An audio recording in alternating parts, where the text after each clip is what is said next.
This is Boris Karloff speaking. This is the story of the most versatile of all living substances. It has held man in his cradle, it warmed his heart. It will make him his last long home. This is the story of wood. When living, a tree sweetens the air where it breathes.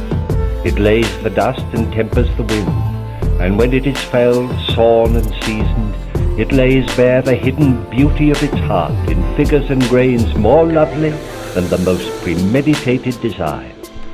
Touch any object made of wood, the tabletop of bright maple, the chopping bowl of cleanly birch, a paddle wall of knotty pine, the lean strength of an ash rake handle, or a tobacco pipe of briar.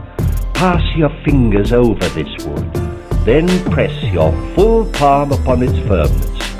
Compared with metal or clay or stone, it still seems warm, still living out its useful days. It can adjust to circumstances. It can endure with an immortality all its own. Say if you like that wood has no thoughts and no tongue to speak them.